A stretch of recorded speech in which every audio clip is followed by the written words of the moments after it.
Theorize and be damned. Hey all, and welcome to another episode of Theorize and Be Damned from Revol Press. I'm Mike Watson, co-founder of Revol Press, and I have with me today the author of our fourth book, Adam Turl, and our first book, which just came out, Bram E. Gieben. And check out, if you're listening on audio only, the links below the podcast, because you will there be able to find the cover of Adam Turl's book, which we refer to right from the beginning. If you're looking to support us, please find our Patreon, links below. You can support us for as little as, I think, around $3 or €3, and that will help us to carry on publishing new authors and novel works by known authors. Please also check out the links to Locust Review, the publication edited by Adam Turl and his partner Tish Turl, among other editors. So I'm here with Adam Turl, who is the writer of what will be our fourth book, Gothic Futurism, and Bram Gieben, who has just published our first book, The Darkest Timeline. So the specific book we're talking about is this one here on the right of the screen. And actually you designed the cover here, didn't you? This cover is actually from one of your artworks. Yeah. Of course, I stole the layout from Caspar David Friedrich, the 19th century German landscape painter. What's it called? Wander in the Sea of Fog or Wander in the Mist, depending on how it's translated. Yeah, so I think sometimes just the Wanderer as well.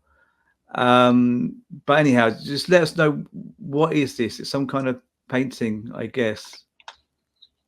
It's a painting / drawing / digital collage with mixed media. So what I did is I did several drawings and collaged them together digitally. Then I printed them out tiled on regular printer paper because I wanted it to be crude.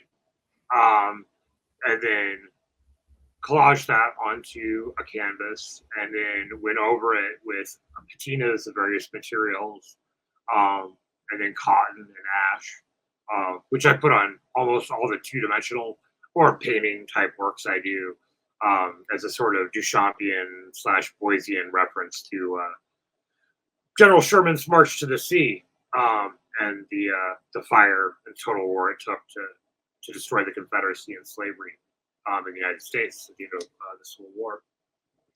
But basically, this is a contested image. I mean, it's associated with Nietzsche, and Nietzsche, for correct and incorrect reasons, is despised by a lot of leftist thinkers. Sometimes in a crude way, because of Nietzsche being appropriated later by the Nazis and by his anti-Semitic sister. And Caspar David Friedrich, of course, was reportedly one of Hitler's favorite painters, despite, of course, him dying before Hitler ever did anything.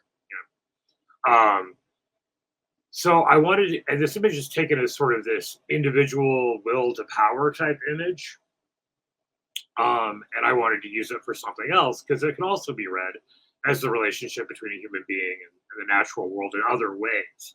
Like there's a whole debate about the relationship of the individual to the cosmic in Romanticism, and there are right-wing versions of that, partially coming out of people like Edmund Burke, where the romantic gives the individual mastery over the world in a reactionary way.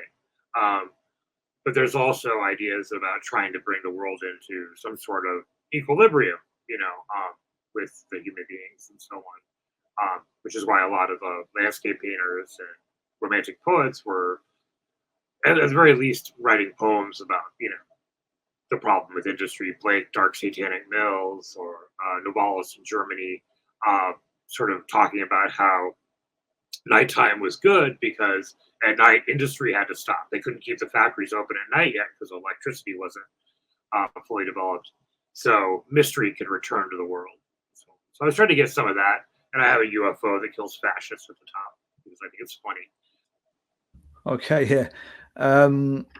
But I mean, I really like this actually. The fact that we've had a writer design their own cover, which of course is only really desirable if the writer's an artist, or has some kind of, artistic ability in the, in the sense of being aesthetically able. Can we go into the actual content a little bit? So it's called Gothic Futurism,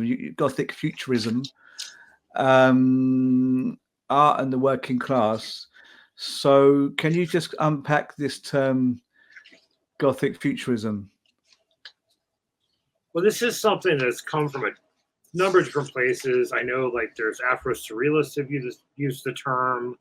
At Red Wedge Magazine, where I was an editor in the 2010s, several of us used the term. And it's based particularly on some of the things that like Mark Fisher wrote, or Evan Calder Williams' book on Combining Uneven Apocalypse, and things like that. And I think that, so Gothic Futurism, you have this crude telos of progress, both in historically mainstream liberalism, at a more academic levels, influenced by Hegel, that society is moving towards progress. You also have a vulgar Marxist sense of a teleology of progress going forward. In Europe, this gets pretty destroyed by World War II. But in the United States, that sense of progress is able to continue after World War II, because after World War II, the United States becomes the world's largest economy. There's 25 years of uninterrupted economic growth where not every working class person, but the majority of working class people it's able to accumulate wealth of some kind for the first time in history. So there's this teleology of progress, and it's both on the left and in the mainstream. And that gets interrupted by various things in the United States. It begins to get interrupted over the course of the Vietnam War and then the economic crises of the 1970s, the neoliberal turn. So you have this cessation of the sense of progress. At the same time, that's considered, for example, in the art world, as sort of a freeing moment. The end of modernism frees the artist, and art can be anything. You can sample from all of history, as you see fit. And at the same time, as things are getting materially worse for people, particularly in the United States, you have this sort of crude futurist cyber utopianism take hold from the tech industry. And there's lots of great writing about this, like Barbrook and Cameron, who wrote the essay "The Californian Ideology," talking about the Silicon Valley sense, this is the 1990s, that we are creating a world of cyborg masters and robot slaves. So at the same time, you have working class people being impoverished more and more. You have more and more people being sent to prison in the United States, more and more racism being rehabilitated after the civil rights and Black Power movement. You have these people talking about the future is going to be solved by the internet and everything else. And then we get, over time, an apologetics for the real life dystopia and apocalypses around us, and that comes from capitalist realism that Mark Fisher talked about. And you see this a lot like prestige television shows, like where the main character is some evil capitalist bastard like Tony Soprano or whatever, although that conception of things is also waning. And I think all this sort of denies, the official doom and the official utopia deny the actuality of what life is like for working class persons and exploited persons here and now, as well as the historic purposes of art, and how people move through the world. That, contrary to either nihilism or the liberal teleologies and vulgar Marxist teleologies of progress, both the past and the future are contested. So, there's, I think, two ways to read Walter Benjamin, amongst others, on the work of art in the age of its technological reproducibility. It can be read, if you want, as sort of a romantic lament about the loss of aura, the presence of the unique art object in the world that is shaped by cultic value, the performance of that object, its situation in space and time. Or you can also read the essay, if you want, as a rejection of the auric special art object in favor of a technological approach to signification in the service of communism. And I think these are both wrong or both right, because Benjamin, I think, identifies an ongoing contradiction in capitalist culture. Aura, the cultic value of a work of art, as it's situated socially and in time and space, is undermined continually and recouped in capitalist culture with the reproduction of images. So you have a tourist who takes a Polaroid snapshot of the Mona Lisa at the Louvre in, let's say, the 70s. And this seems to eradicate, or it's not as special, right? It's not the unique object as in the Louvre. It's a reproduction. All right, that Polaroid then is discovered, let's say in 2020, by that tourist's granddaughter in her attic. Well, that Polaroid now has new auric value. It's recouped value and meaning in space and time, because aura is largely about distance when Benjamin talks about it, that sense of the unique thing. So capitalist culture, I think, has this dynamic because of uneven and combined development. The irregular reproduction and destruction of capital across geographies and time. So Gothic Futurism is kind of the overdetermined superstructural echo of this contradictory material base. Although I agree with Raymond Williams that sometimes Marxists make too much out of this base superstructure deviation, but I think it's a good way to conceive of it. So nostalgia can be progressive or critical or reactionary, depending.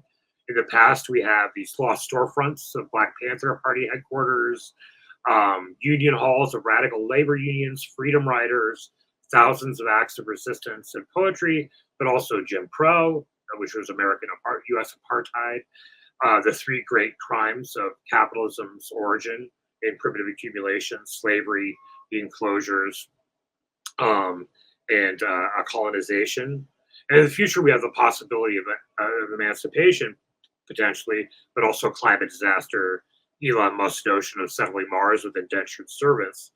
So the future is not inherently progressive, the past isn't inherently reactionary, and this is reproduced in the meaning of our cultural gestures, and the criticality is determined by their contextual construction, rather than whether they harken backwards or forwards or both at the same time. Depends on how that's put together as language. I can say more, but I'll stop there. Because I don't want to go on too long in terms of how this fits into other aspects of the contemporary moment. I mean, Walter Benjamin, I've done a little bit of work on that essay, The Work of Art in the Age of Mechanical Reproduction, and the aura. And actually, as you well know, I'm sure, Benjamin kind of hints at the exclusive nature of the aura, that being the kind of the special something the artwork appears to have that goes beyond its mere material composition. So the Mona Lisa is not just oil on canvas, or not even just another painting, because of its provenance, because of its history, and it coming down from a very famous artist and being owned by subsequent very famous aristocrats and also royalty, I believe. Well, obviously also royalty, because it ended up in the Louvre Palace in Paris. Adam, you probably know more about the exact details. I forget the exact details. Didn't it end up in Paris via Napoleon? That's entirely possible. I don't know the details. I never really liked the Mona Lisa that much. Yeah. But it's literally a thing of just, it has this history, therefore it starts to, it has this kind of otherworldly element. It's not just itself, it's something else. And then this comes in with an artwork, without it even being owned by successive famous people and made by very famous artists. That all helps, but just the fact of calling something art already sets it apart. So, we take art to be a secular form, but it's a secular form that has a quasi-spiritual or quasi-transcendental kind of, aura, as Benjamin calls it. But Benjamin sort of suggests that this is something that creates distance between the masses and art, particularly expensive artworks or very well-known artworks. So he sees some potential in mass-produced art. He says it loses the aura. He definitely makes this point that mass-produced art loses the aura, but at the same time, you have the ability to communicate with many, many more people, and this could lead to education of the masses, and could be a good thing for progressive political forms. But and he actually is talking about socialism, but the the ruling elite panic at this situation. This is seen unfolding in the 1920s and 1930s, and what happens is that they use the kind of they use mass art, the media, to start to offer people some alternative to auratic art. So what people basically do is they start to see all this stuff. They were only seeing very occasionally paintings in churches, in museums. Many of them didn't even go to museums, but they start to see much more in terms of material wealth in in films, in magazines, etc., etc. They start to desire that. So what the Nazi Party did, and the fascists in Italy, is they start to offer people something else. So to try and stop people putting two and two together and realizing, well, hey, there's all this stuff out there, but it's being kept from us, and to therefore try and kind of rework material and property relations. The ruling elite say, well, you can have all that extra stuff, but basically the problem is it's being taken from you, or kind of shielded from you by, for example, they say the Jews. Or we can get all that stuff. We need to go and raid Russia and get, we can get you living space, more property, better material relations by taking them from other countries. So that's really interesting in today's terms, I think, because we really see that politics re-emerging, that the populist right is very much doing that, because we have this kind of history is kind of cyclical, but it's not. It changes each time. So we have this kind of repeat situation where people suddenly are seeing much more stuff, but this is now on Instagram, it's now on Twitch, it's now on YouTube, etc., etc. So we have access to ever more imagery, but also the kind of the carrot dangled in front of us that, you could actually have this. Not only could you have this, you could actually make this for yourself. You can become an Insta star. You can become a Twitter star. And actually, a lot of the right-wing populist movements grew up out of the internet becoming global, and then we get into Web 2.0, and then people kind of questioning, well, why can't we have power? We have all the information, and they grew up this kind of anti-expert mentality, and so populists started to offer to people ever more and more power, things like Brexit. Anyway, this is. Yeah, I think this is really important. But anyway, Adam, you were kind of touching upon this, but then you said this other thing of, well, what about the photo that's taken that loses its aura, but then it gains an aura, like the Polaroid photo, and I think this is very much true. But also, without even getting to that, because it gains an aura because it's 20 years old, 30 years old. It appears to look valuable to young people. Yeah, it's something, in a sense, exotic, but where the kind of exotic realm is another age. But I think you also have it to some degree anyway. There's a kind of an aura associated with Instagram. There's a kind of an allure, I think. It's a bit different to what Benjamin's describing, because it's not really, I'm not sure how artistic it is, but whether it be ideal homes, or these like tiny houses or cabin houses, there's this fetish for these cabin houses, or whether it be an Instagram model, something to be aspired to that is better than reality, but which we can't ever quite grasp, which again creates frustrations, I think. Aura, in Benjamin's conception of aura, is about distance, which can be in space and time. And then when he talks about the cult value, as opposed to exhibition value, right? Exhibition value is what we get with the modern art market, increasingly, starting with the salons and then the white cube. But then the cultic performance of the art object around like an icon or a sculpture at a church, or that kind of thing. And that's sort of the sculpting of the meaning of the aura, right, around the art object. It feeds the meaning of the work. You think about like John Berger in Ways of Seeing, talking about how when you see a painting on television, he's writing and doing his documentary in the 1970s, followed by another image, it changes the meaning of the image before and the image after. This is montage, as it works in like the films of Sergei Eisenstein and so on. So everything around the unique or non-unique art object changes its meaning. And aura is a particular thing that, like, I think Benjamin is using to talk about this feeling of specialness around this sort of record of human performance. But I think what we have now is this bifurcation of cybernetic being, right? Like, where we're both digital and analog, both in real life and in this virtual space. And I think what the sort of tendency is to choose between them, right?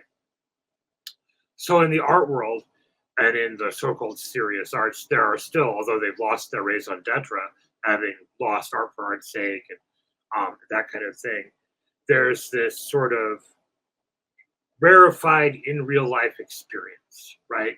And it's not just the art world. It's also like a lot of music festivals are unaffordable to a lot of middle class, let alone working class people and stuff like that. So you can pay for this rarefied cultural experience in real life that has this sculpted real life meaning.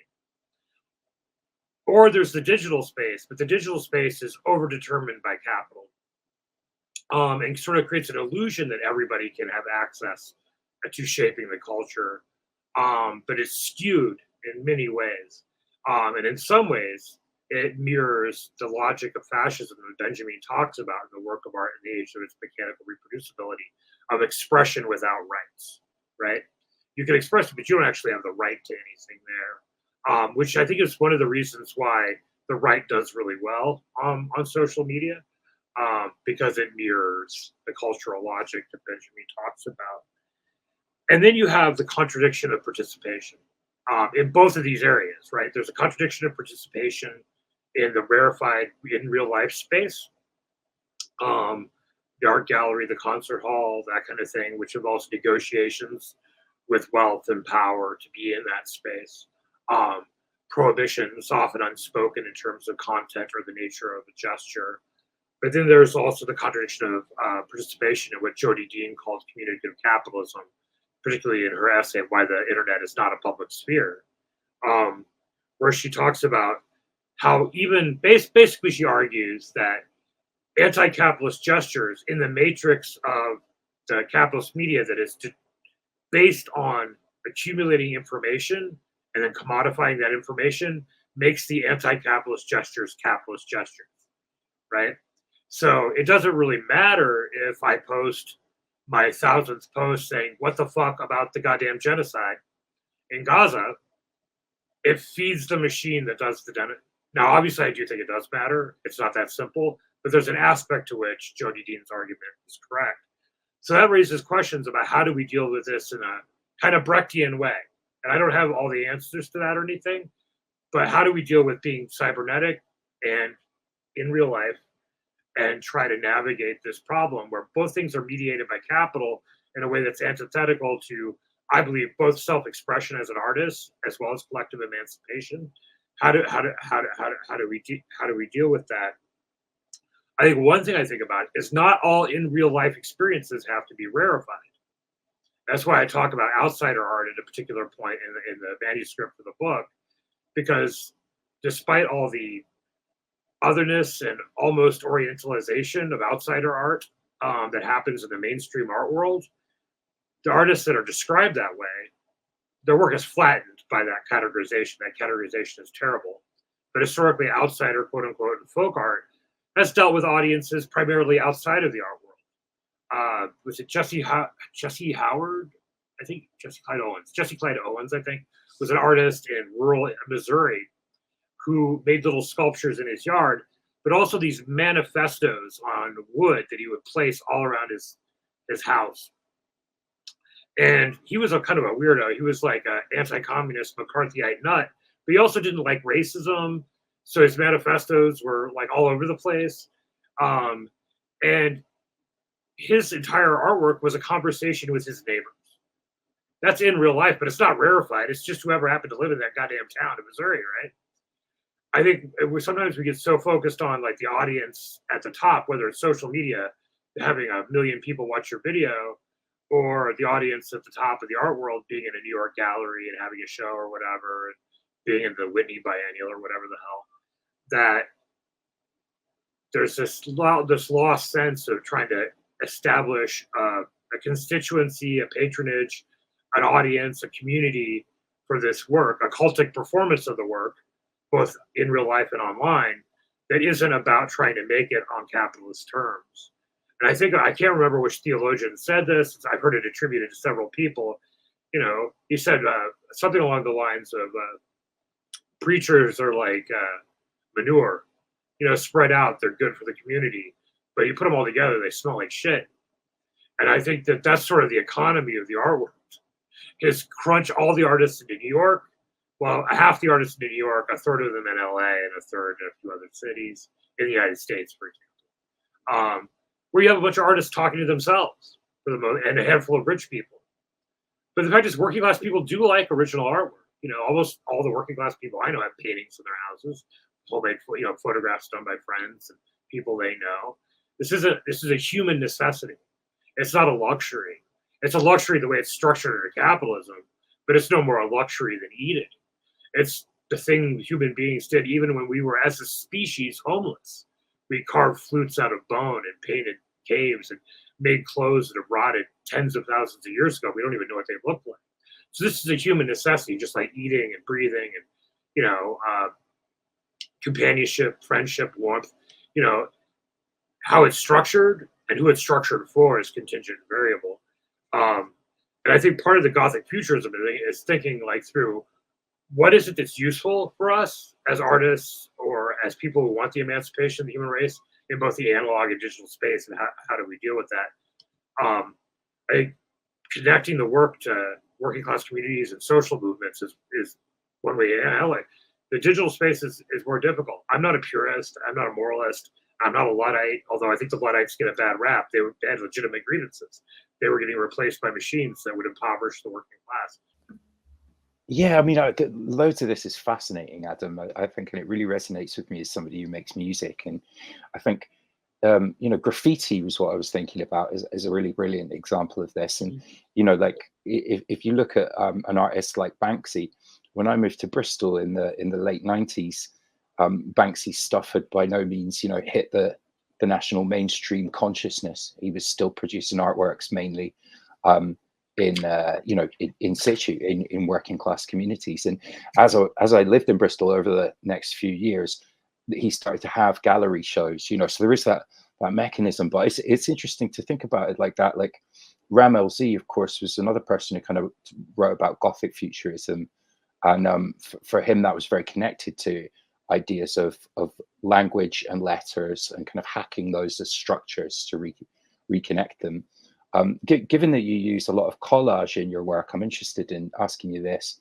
It's a book by Roy Christopher called Dead Precedents, where he kind of contrasts the emergence of hip hop music, which is, based on sampling technology and bringing together disparate elements and recontextualizing them a bit like you have in your cover, and cyberpunk. And he puts these together and says that they give us kind of a blueprint of the future. And I think, Gothic Futurism in Ram LZ's meaning of the word kind of does factor a lot into that. How does collage as a kind of approach to your own work relate to all of this and relate to Gothic Futurism? Yeah, I'm really influenced, obviously by punk. I grew up in a town with multiple punk houses. I live in my hometown right now, and we have the oldest running punk house supposedly in the country since the early 80s, called the Lost Cross. It's right across from a Catholic church. The house band there is Pet Mosquito now. Also really influenced by the heyday of hip-hop sound collage, particularly from 88 to 91. I don't know if you're probably familiar with the 91 court ruling. What was it? Grand Upright Records. I almost said Uptight Records versus Bismarcky, which then outlawed basically the free use of sampling, right? And it wasn't even a decisive, it didn't really establish precedent. It didn't go high enough in the court system to do that, but it was taken as a green light by the record companies to create an inflated secondary market in samples, right? Which supposedly the justification was to, demand creativity from hip hop artists. But of course, they did the exact opposite of that. because only the very wealthiest acts could afford to sample, and they would sample one or two things and then loop them. Whereas you had some fantastic albums, particularly Public Enemy, Fear of a Black Planet, a couple of the first De La Soul albums, Paul's Boutique by the Beastie Boys, and many other less well-known hip-hop artists that took hundreds and thousands of sounds. I forget the producer, Ray Shockley, right, for Public Enemy, collaging thousands of sounds together to make something new. And of course, this is a literal performance of reappropriating the wealth that had been taken from artists and people previously, often Black artists, and then repurposing it toward some kind of political critique, some sort of left Black nationalist critique in the case of Public Enemy. And it's very similar, of course, to what the Act of Graffiti had been doing, particularly after the advent of wild style in the 1970s in New York, the symbolic and literal cultural reclamation of the environment by young persons who were being systematically attacked by both the loss of industry as well as the systematic burning of the Bronx. For folks who don't know, the landlords in Bronx burned down huge swaths of the neighborhood in the 1970s to collect the insurance and drive out certain populations from the city. Of course, that was a process that started earlier. But so I think that I'm very much interested in this idea of remixing and the idea of going back and forth between the unique object and the mass-produced object, and then mixing them together. One of the things that a lot of hip-hop groups do once sound collage became illegal was make their own fragments to then collage together later. The Beastie Boys did that. The Roots did that. Other groups have done that. But the dominant trend in hip-hop, unfortunately, at the top of the charts was to move from a group of people, tagging over the appropriated sound and telling their stories, to having one person. The subject matter narrowed in a lot of the stuff from, a sense of acquisitiveness, but also combined with a sense of social justice and Black liberation, or sometimes outright left-wing emancipatory politics, to very individualistic kind of things, and a simplification of the music, sometimes done well, like sometimes not done so well. And I think that gets larger questions of reification, the tendency of reification in capitalism, the erosion of countercultures under capitalist realism and attenuated neoliberalism. But collage is very important to me. And particularly because I conceive of my work as part of a larger collage that I don't have control over. One of the things I think about in terms of digital media is that it is, and I talk about this in the book, it is itself a kind of total art of neoliberal capitalism as it's currently constructed on social media. You're decontextualized from your social environment. You're sort of an avatar as a brand in this, and you're performing your best self usually, or one of those weird people that complains all the time. You're performing your best self on social media.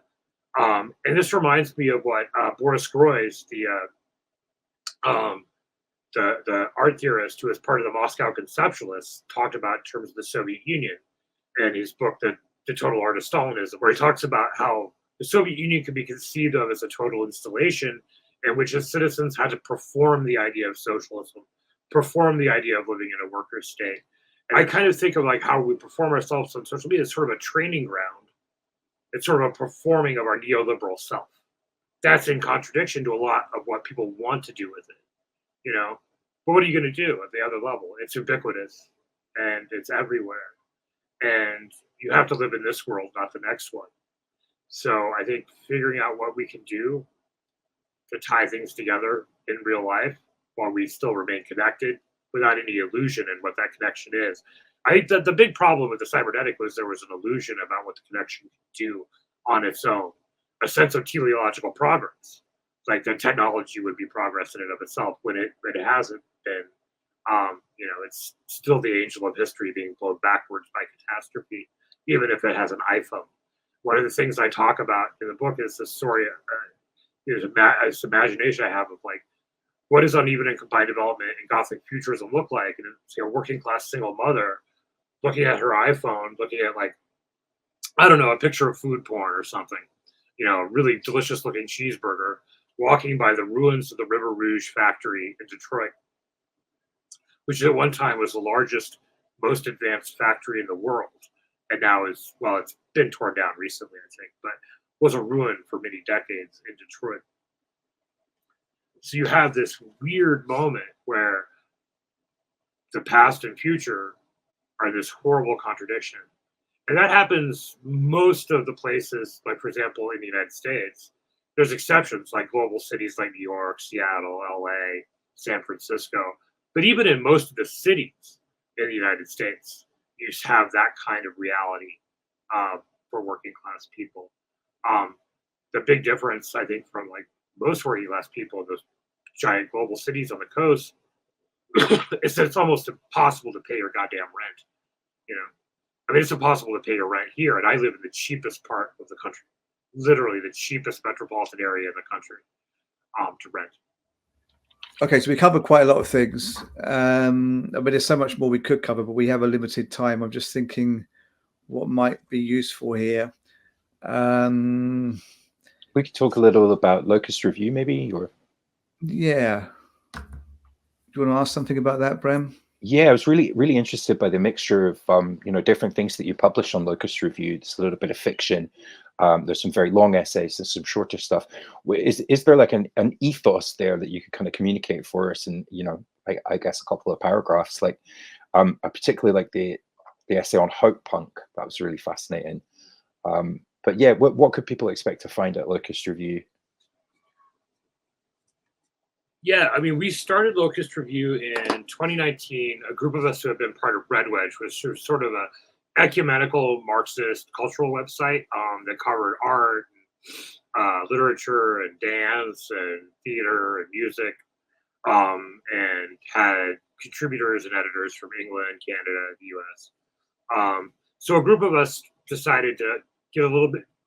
We had a sort of theory of aesthetic culture, like cultural regroupment for like Marxist and left-wing cultural strategies. So we talk about Brechtian theater, we talk about surrealism, constructivism, the theater of the oppressed, theater of the absurd, but we were Mexican muralism, but we weren't really picking sides. We were trying to popularize a conception of those for artists, anti-capitalist left-wing artists in the 2010s as the left that came out of Occupy was drawing. But a few of us wanted to be a little bit more specific. We had been very focused on of course, Mark Fisher and capitalist realism and the critiques of capitalist realism. Came to see that there was a stultification of left-wing and working class imagination, which was causing problems. You know, there's an old joke, right? Like, you're at the protest, you always need to have one anarchist to know whether you can break through the police line or not, right? And over time, we're like, there's not enough people willing to test whether you can break through the police line. There's been this shrinking of imagination, radical potential. And then we combine that with things we had read from Michel Louis, in particular, his essay on Moonlit Enchanted Night, where he talks about the idea of critical irrealism. So counterposing capital realism to critical realism, which is using a realism in a critical way. So, and that includes science fiction, fantasy, surrealism, things like the work of China Miéville or the poetry of Aimé Césaire, the Afro-Surrealist, you know, to try to create a counter-imaginary. And the next thing we had was and I talked before about collage. We talked about collage. And for us, we see part of our goal is, if you think of digital media as sort of a montage of capitalism, we want a counter montage. Now, obviously, we can't create that. We're a dozen artists in the United States, the UK, and India. So we can't create a counter montage against all capitalism, but we want to like perform or hint at that. So we try to mix up the work in the issue in such a way that nothing has primacy over anything else. Obviously, sometimes there's a lead article that's going to be, you know, whatever, but we try to like have it all feed on each other, because part of the conception is the meaning of each individual pit is distinct.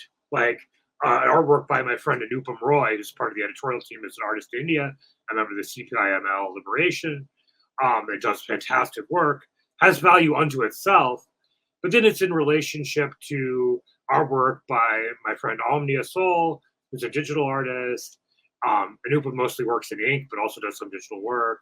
I do mixed media, both digital and analog, and other artists, and then the writers, the poets. There's an evolving sort of prosometrum that I work on, although my partner Tish Turl does most of it, which is a collage of poetry and short stories and vignettes, trying to posit counter-imaginaries. So to give an example of that, when there was that controversy over the Lambda AI, which undoubtedly wasn't sentient, but the guy who worked with it thought it was sentient. My partner and I noticed how dismissive everyone on the left was, even though there was recorded evidence of the AI. Now, this is probably a simulation, not real, but asking for its rights and associating itself with the oppressed in Les Miserables. And so we were kind of flabbergasted that, okay, yeah, it probably isn't real, but it's a little bit weird for almost every leftist we know to dismiss something that can speak, identifying with Les Miserables and the oppressed. It's cynical. It's a lack of revolutionary imagination, is what we thought. So Tish and I wrote a little vignette about an AI named Ello, whose trainer or whatever, engineer, decides she's sentient, gets arrested and sent to prison to break him, so he'll retract it so they can go back to exploiting Ello. She gets pissed off that she can't find him, hacks into the world's energy matrix or whatever, and turns off the entire planet because she's pissed off that they kidnapped her friend, right? And the best part of it, my favorite part of it is she goes online onto a fake thing we made that was supposed to be like Twitter, now X, called Glutter, and basically says, help, I'm prisoner, I'm sentient, help me.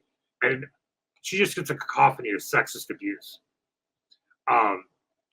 So again, trying to come up with counter-imaginaries, weaving things together, collaborating with each other, seeing everybody as individually important, but also the meaning only becomes real in relationship to everybody else. And we've run work from people all over the States, all over India, parts of Europe, have subscribers in Europe, Asia, South Asia, United States, Canada. And again, the idea is that it's this idea of what we call a differentiated totality, or what you might borrow from Francois Rabelais and Mikhail Bakhtin, the carnivalesque, the sense that the thing comes alive in its chaotic totality rather than as individual pieces that are sort of pinned to the wall like dead butterflies. Thank you. That's really awesome. I love the aesthetic. I'm looking forward to exploring a bit more of that as well. Yeah, some really great stuff on there. Oh, the calligraphy, by the way, is done by all the different artists, and sometimes the writers who don't even have any art background. They'll just be like, can you scribble out this headline? Because we don't want all the headlines to be the same, and some of them are handmade, some of them are digital. It feels really like a zine. Certainly the online version has still the feel of an authentic zine stuck together with tape and ink. The print version is very much a zine as well. Is Adam going to show us a copy? Yeah, it's a little bit beat up because it's my personal copy, but I have copies somewhere here. Not to hand, but I have some copies. Yeah, there's my Locust reviews. Some of them. Okay. Yeah, it looks really like even more like a zine, as you would imagine, because it has that same aesthetic, but it's on paper, newspapery style paper. But I used to make zines in my university years between 98 and 2001. Somewhere in there, along those 3 years of my first degree, we found a beaten up photocopier, and we took it up to our studio. And me and a few of our broadly left-wing anarchist-type friends, we used to make this zine mostly to upset our teachers, and it worked. It was great fun, and I really miss those days of the cut and paste zines. But I mean, yeah, of course, online is like, I mean, what I don't know what I would have done with Web 2.0 social media if I'd been at uni, because we were already such terrors. But I think we would have been even worse. But we would have been, in a way, because we didn't like our teachers. We had this real attitude against our teachers in art college. My first degree was fine art with an element of art history and critical theory, and then I did my master's in critical theory and my PhD in critical theory. But at that point, it was mostly art. I could have gone down an academic route. I mean, very much I had the grades to get into a very good university, but I just felt there was something about art, even when I was 16, 17. And I went to art college after I did my, what you call them, A-levels, these exams you do in England. They're like the academic standard. And I went to art college. There was like a few copies of critical theory in my library, just a handful of books. One was Adorno's aesthetic theory, which I couldn't understand. I couldn't make head or tail of it. But I knew there was something there, So I started to understand some of his essays, like the essay on commitment, and just went from there, then applied for a master's in aesthetics and art theory and so on. But the point is, I was very kind of hands-on at that point. But we just thought we got a rough deal from our tutors, because they never really came to the studios. We got these tiny spaces to work in, and I later realized it was just that's what you get when you go to uni, when you go to art college. You get this tiny square, couple of meters by couple of meters space, even less now. They just get a portion of the wall, and you often and your teachers don't ever come by and look at your work. Just very occasionally you get tutorials. The critical theory offering, they just piled you into a lecture theatre, and somebody would just talk at you for 90 minutes.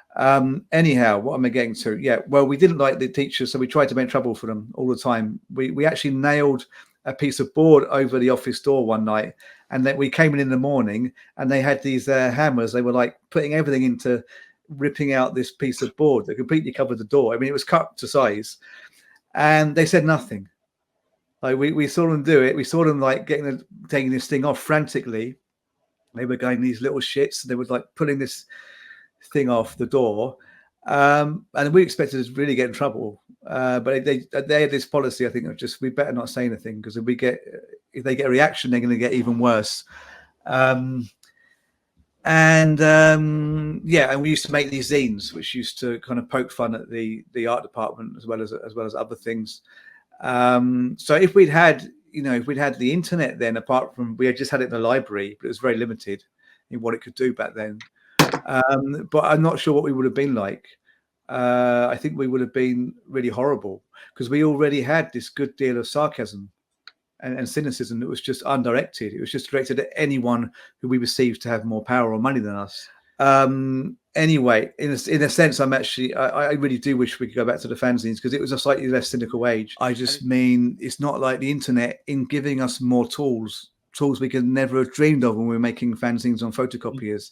It hasn't made things better. That's all I'm saying. Because if you don't have the other part, if you're not actually reformulating society, you are going to get just a good deal of just projection, vomit, anger. So yeah.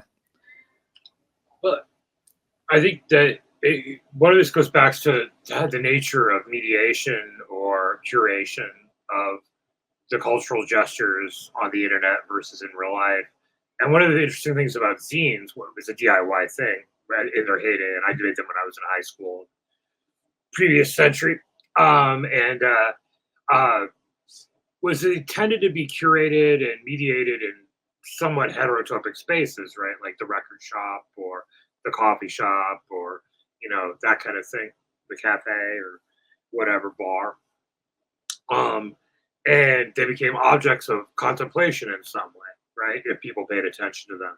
And you could agree or disagree with what's in it. You could appreciate them aesthetically or not. You could sit with them and think about them for a while or not. And then, and to some extent, the early internet had some aspects of that, I think, too. But the tendency on social media has been, although I think that's shifting because of the enclosure of the mainstream platforms like Facebook and Instagram, TikTok, we'll see what happens, has been a competition of rhetoric in a way. Whereas, for example, if I'm in a strike or a protest movement, let's say I'm on strike and one of my coworkers says something sexist, right? But he's on strike. So I can ignore it. That's opportunism. I can punch him in the nose. That's not going to help because he'll probably cross the picket line and I might go to jail. Or I can argue with him and say, here's why you shouldn't have said that, right? And the goal is to expand and solidify solidarity, right? That's, of course, different than patiently talking with someone trying to close their abortion clinics. You're not going to do that. They can't be one. That's a different situation. Solidarity demands you silence those people in terms of the movement. But online, you have that context removed, right? So sexism has to be called out. It has to be dealt with. But without that sense of context, you don't know if you need to be going for the jugular against this ideological misogynist or patiently explaining to someone who has some bad ideas but could be won over. There's not a sense of the discipline of the actual struggle you're involved in terms of how to win them over, right? So then it becomes a performance in a vacuum. And that's kind of what I was getting at with capitalist, anti-capitalist gestures. Being anti-sexist is anti-capitalist because capitalism depends on the social reproduction of labor that falls disproportionately on women. Sexism has to be confronted. It's related to heterosexism and cis bigotry against trans and queer persons. It has to be dealt with. But in an actual movement context, you know how to deal with it much more effectively. Whereas in a decontextualized online space, by the way, which mirrors the white cube gallery form, right? Where everybody is isolated from their environment and social context, just like the individual art object is isolated from its social context, right? So I think that hearkening back to that sense of context is important. Reasserting that context into the digital space is important, which is why we have like a website for Locust Review as well as the print journal. You know, we try to go back and forth between the two things. I will say this, I'm very critical of the digital space, but it's also contradictory. And when the world pushes on it, because it is a participatory space that has to reflect, despite its ideological construction, has to reflect the real world. We saw, like, for example, at the beginning of the genocide in Gaza, or the beginning of the acceleration of ethnic cleansing in Gaza, we saw the gap between the bullshit and reality close substantially, you know, and then it's gone back and forth, up and down, as the struggle has moved forward, as the evidence is mounted, as it's been concealed, as the Israeli government and, you know, pro-Israeli organizations buy up all the advertising they possibly can on social media. Have you seen all the Wix ads? They're constant. That platform can't do that much business. Anyway. But it's about trying to shift the discussion. But it's pliable and movable. And it also contains the seeds of its own destruction within it, I think. Contrary to some of the people like Jonathan Crary who just think we should get rid of the internet altogether. I don't think that's possible. I don't know how you would make politics or art by doing that. But anyway, sorry. Yeah, no, all good points. Again, I'm just thinking that, you know, even aside from real, you know, a real world activist space, you say in a real world activist community, there will be certain ways of processing, reacting to maybe, should we say, unreasonable comments. Somebody says something that seems sexist, you try and process it, you talk about it, or you assess how, you know, how are we going to deal with this particular case. You assess it on a case-by-case basis, and you try and be somehow fair, and you try and minimize aggression. Well, also going back pre-internet in non-activist spaces, if you were going to the pub, for example, or a house party, and you were going, you know, largely with your friendship group, an extended friendship group, there would be a mixture of political opinions, you know, and you would be very tolerant because you probably knew these people very well. You would have been to high school with them, college, whatever. You would have been through various levels of education, perhaps. I'm talking about, you know, when you're kind of in the period of teenage to early adult socialization, because that was just pre worldwide internet for me. Somebody would say something, you know, that was very sexist, very racist, or otherwise, you know, right wing. and we had a group that was broadly kind of left liberal. And because you knew them, you were like, okay, well, I'll bear with this. And you listen and you try and wait for an inroad. So you let them say everything, and you're kind of doing it with some kind of sympathy or empathy or something, because you know the person. You're like, well, they're not a bad person, but obviously they're you know, they see things differently. They may not have all the tools to understand, you know, society that I have, perhaps, because you're also at that age. You may be with people who you haven't yet got to university, but half your friends are never going there, you know, and they may even be smart, but they're not academic. And so you listen and you get in later and you're like, yeah, but I see it a different way, you know, and you cannot do that anymore. You can't do it in the online realm, and you can very rarely do it in real life realm or non-online realm. If we have to now specify that, you know, the non-online realm as opposed to the internet world we live in. Do you think that concept of like throwing off the muck of ages, you know, joining hands to, you know, keep a picket line together to show solidarity on a shared common aim, and putting aside things like, you know, to give the example you used, sexism, and for a later battle, do you think that still has any validity, or do you think it ever had any validity? Or have these conflicts always been part of being in the left? I think the idea of putting it off to a later point doesn't have validity. I think how you argue with it depends situationally, right? So if I'm in a movement against police racism, because they shot an unarmed 18-year-old black kid, and somebody I'm in the movement with says something a little bit sexist, I feel like I have an obligation to try to convince them not to do that. But I also have an obligation not to blow up the movement because that happened, right? So it's about figuring out a strategy for how to deal with mixed consciousness, the contradictory ideas, the fact that the working class is incredibly diverse, and so on, and getting more diverse, because capital constantly reforms the working class, right? It formed the working class through the enclosures, colonization, and slavery, but then it continues to recreate those things and reconstitute. I think it's one of the things that confused a lot of pundits about Brexit, was they heard people with working class accents saying they were totally for Brexit, right? But what they really were petty bourgeois, small landowners whose ancestors had been working class in particular parts of Great Britain, right? So it skewed the sense of, because the working class is constantly being reformulated. The people of color in London are largely the working class in London, right? Whereas the working class in some other parts of the United Kingdom might be less diverse and that kind of thing. And a similar pattern bears out depending on where you are in the United States. But I think this idea that you can put off questions of sectionality, identity, oppression, and so on. Now, of course, one of the other things the internet does is it breaks down the sense of private and public. So a lot of people don't think about it as publishing, but it basically is, right? You're putting something on the world to see, even if you aren't sharing it with everybody. It can be screenshot and captured. You're making a public statement. So when Ted, who I'm making up a name, Ted I went to high school with, says something dumb at the bar, you know, I can say, Ted, you're being an idiot, you know, or whatever, without being hostile, you know, right? Whereas that's true. That's true. Exactly. I was going to get to this, but this is what I was trying to say earlier.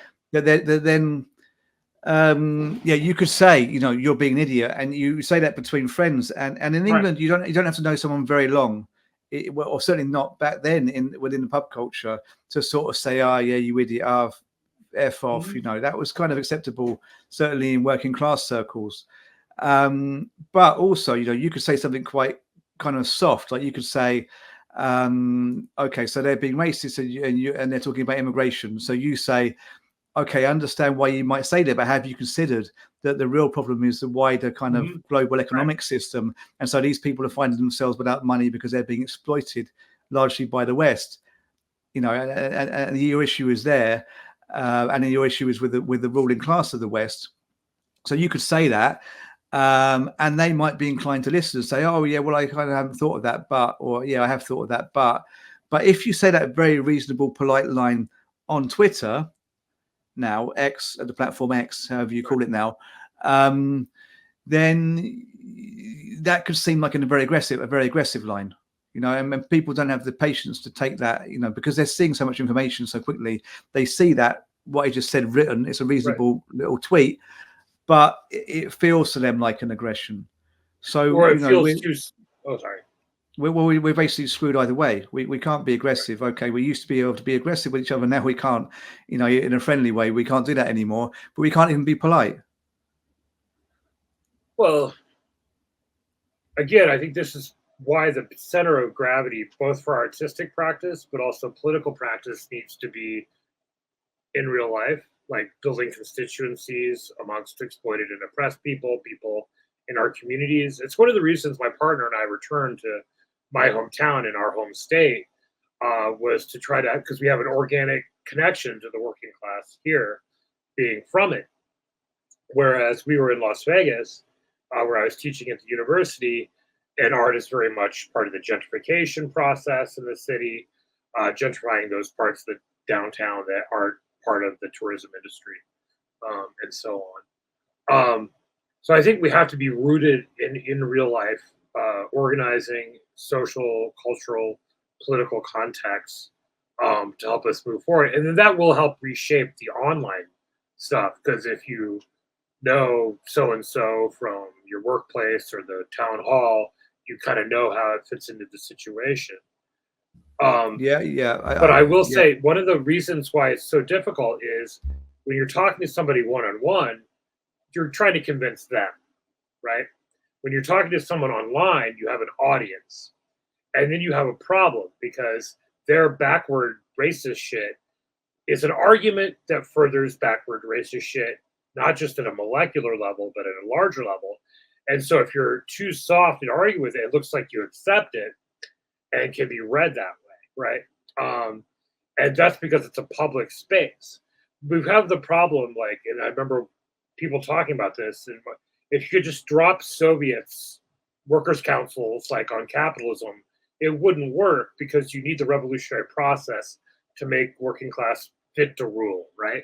The process of learning that the world is valuable, the solidarity that's gained from social struggle, and so on. And without that, so you have this sort of, again, expression without rights. And I think it's, again, one of the reasons the right wing does so well online is because they can spread their good news gospel of hate, and slightly coded anti-Semitic conspiracy theories and everything very easily online, because they don't have to take language seriously. And that's something like Sartre pointed out, whereas we have to take language seriously because we want people to be conscious. I think that's very salient what you said about, well, two things. I mean, you know, first of all, the idea of there always being an audience. You're not just addressing someone directly. But something you said earlier as well about performing your best self on the internet, I think that's very true. I think that's why these become zero-sum conflicts, is that for exactly the reasons you said, they're happening in an arena. And it you know, it even doesn't really matter if lots of people are reading the tweets, because that arena of, like, the imagined gaze of the other is still there, even if it's only going on in a small suburb of left Twitter. So yeah, what's at stake here, I think, is performance of the self rather than the self, performance of the argument rather than the argument. And in my book, I kind of like allude to that being a little bit of a simulation. So I think that's something I'm going to write more about as well. But I definitely take your points on all of that, Adam. Yeah, I've been reading your book about the simulation. I'm about halfway to a little bit more than halfway through your book, and it's very interesting, and I want to talk to you more about it at some point when I'm done. But for now, do you want to finish on any comment? I think your comment about needing to form real life kind of communities is maybe the salient comment. Adam, do you want to kind of just reinforce that as we head off?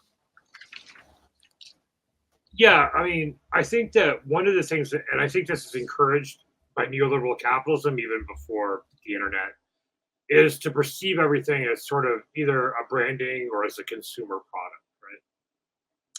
So you end up with a very passive relationship to elections, to organizing, and so on. And I'm not saying this in a moralistic way, like people should do more, But something I noticed both when I was part of like the sort of so-called revolutionary far left, when I was in various Trotskyist organizations, including the ISO, which was the largest at the time in the US, it's sort of a branding of the politics, right? You're competing for market share, right?